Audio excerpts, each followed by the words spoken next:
안녕하십니까. 반갑습니다. 제 인생을 뒤돌아보면 하나님의 일하심을 말할 수 있습니다.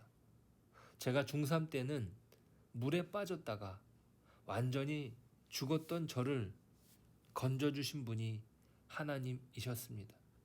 저를 꺼내주신 분은 죽은 아이를 건졌다고 그 자리를 바로 떠나셨다 합니다. 저희 어머님이 수소문을 하여서 찾아보려고 하였지만 찾을 수 없었습니다. 사례라도 드리고 싶었지만 불가능했죠. 저와 제 동생이 함께 물에 빠지고 어머니는 두 아들을 한꺼번에 잃을 뻔했습니다. 제 동생이 건져지고 난 뒤에야 저를 발견하고 꺼냈으니 죽었던 것이 맞을 것입니다. 하지만 하나님은 어머니의 기도를 들어주셨고 저를 건져 주셨습니다. 지금 어머님의 병실에 함께 있으며 그 일이 생각납니다. 만약 어머니의 기도를 들어주시지 않았다면 어찌 되었을까 아찔합니다. 저는 이미 이곳 사람이 아니었던 것이죠. 전혀 기억이 없지만 어머니가 머리를 다칠까봐 제 머리를 붙들고 기도하던 장면은 떠오릅니다. 아니, 어머니의 말씀에 재현되어 기억되는 것인지도 모르겠습니다. 눈물로 자식을 대신하여 죽을 각오로 기도하는 어미의 기도를 내치지 않으셨습니다. 오늘 사사기의 말씀은 드보라의 찬양입니다.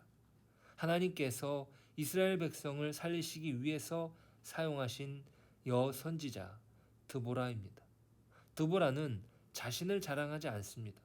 봐라, 내가 얼마나 대단한지 하나님께서 날 쓰신다. 그렇게 나가지 않고 철저히 하나님께서 일하셨음을 말합니다. 오늘 19절, 20절이에요. 왕들이 와서 싸울 때에 가나안 왕들이 무기 또 물가 다안악에서 싸웠으나 은을 탈취하지 못하였도다. 별들이 하늘에서부터 싸우되 그들이 다니는 길에서 시스라와 싸웠도다.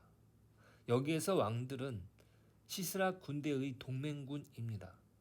여호수아 때에도 하솔 왕은 이스라엘을 칠 때 가나안 북부의 여러 왕들을 소집했습니다.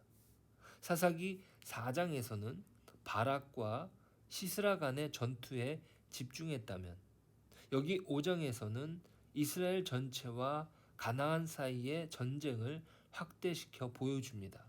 그들의 싸움은 별들이 하늘에서 나와서 싸우는 싸움이었기에 그들은 패할 수밖에 없음을 말해줍니다. 별들은 하나님께서 보내신 하늘의 전령이었죠. 4절에서 여호와께서 보내신 물을 이렇게 묘사합니다. 여호와여, 주께서 세일에서부터 나오시고 에돔들에서부터 진행하실 때에 땅이 진동하고 하늘이 물을 내리고 구름도 물을 내렸나이다.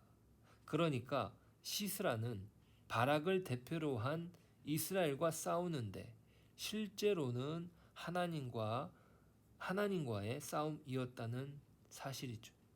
그것을 시스라는 몰랐던 것입니다. 그러니까 그는 이미 이기는 싸움이라고 여겼던 것이지만 힘도 쓰지 못하고 패하고 맙니다. 그는 꿈에도 패배는 생각도 못했습니다. 그러한 분위기를 오늘 말씀에서는 시스라의 집안에서 확인할 수 있습니다.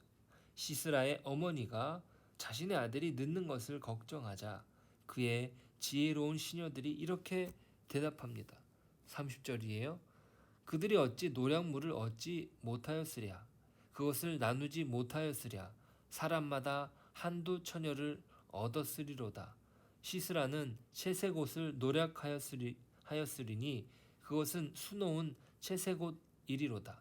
곧 양쪽에 수놓은 채색옷이리니 노력한 자의 목에 꾸미리로다 하였으리라. 그들의 지혜로움은 틀린 것이 아닙니다. 철병거 900승은 이스라엘이 도저히 당해낼 수 없는 막강함의 상징입니다. 당연히 승리를 얻어 노량물을 풍성히 나눌 것이라고 생각했죠. 그것이 당연한 진리인 것처럼 여겼지만 그 생각은 와장창 무너집니다. 시스라는 패배하여 도망칩니다. 그런데 여기에서 그의 패배가 그치는 것이 아닙니다. 그는 한 여인의 손에서 무참히 죽고 맙니다. 24절부터 27절까지 겐 사람 헤벨의 아내 야엘은 다른 여인들보다 복을 받을 것이니 장막에 있는 여인들보다 더욱 복을 받을 것이리로다. 시스라가 물을 구하매 우유를 주되 곧 엉긴 우유를 귀한 그릇에 담아 주었고 손으로 장막 말뚝을 잡으며 오른손에 일꾼들의 방망이를 들고 시스라를 쳐서 그의 머리를 뚫되 곧 그의 관자놀이를 꿰뚫었도다. 그가 그의 발에 구부러지며 엎드러지고 쓰러졌고 그의 발 앞에 구부러져 엎드러져서 그 구부러진 곳에 엎드러져 죽었도다. 이 시스라의 패배는 두 가지를 담아냅니다. 하나는 세상의 실패입니다. 아무리 철병거를 자랑한다 할지라도 비가 쏟아지는 상황에서는 속수무책입니다.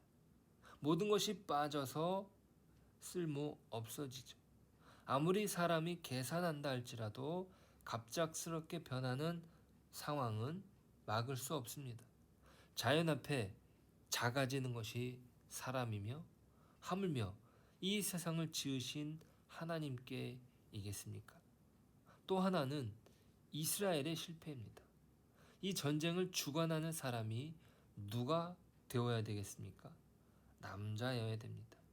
전쟁을 승리로 이끈 여인들은 누구의 아내로 소개가 됩니다. 그만큼 남성 중심의 사회라는 것을 보여주죠. 여성은 아무래도 보호받는 입장이어야 합니다.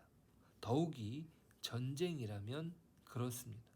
노인, 여성, 아이는 우선적으로 보호할 대상이죠. 전쟁 시엔 말이에요. 하지만 여기에선 여성이 주도적으로 등장합니다. 왜일까요? 사사기는 하나님이 주도하시는 역사를 보여줍니다.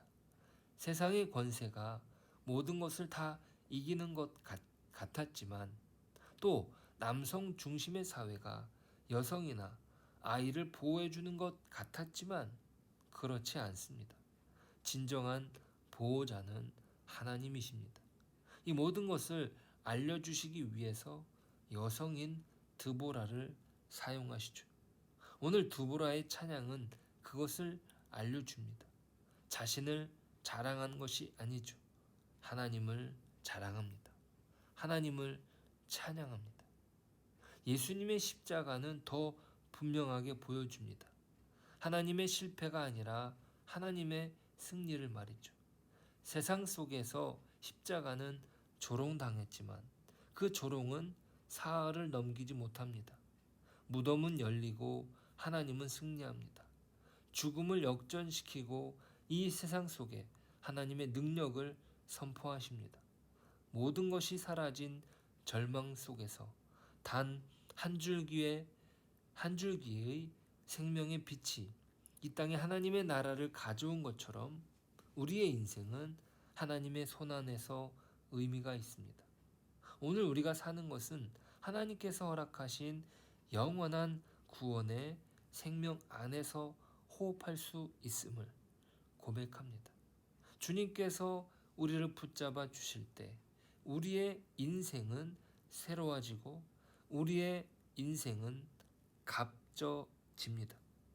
주께서 열어주신 구원의 길을, 생명의 길을 오늘도 걸으며 우리에게 맡겨주신 오늘 하루의 일을 복되게 감당하는 저와 여러분 되시길 축복합니다. 기도하겠습니다. 하나님 감사합니다.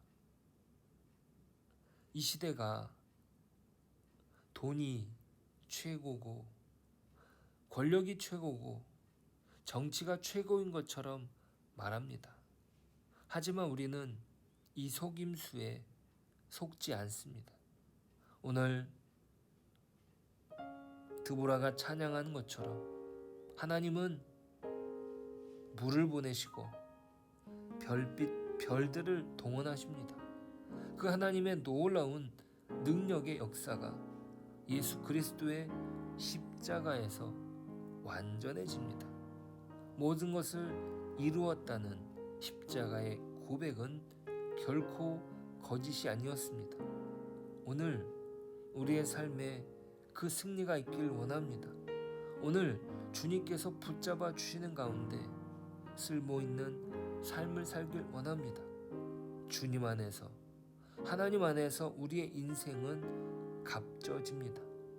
보석 같은 하나님과 동행하는 오늘 하루를 살기를 소망합니다. 예수님의 이름으로 기도드립니다. 아멘.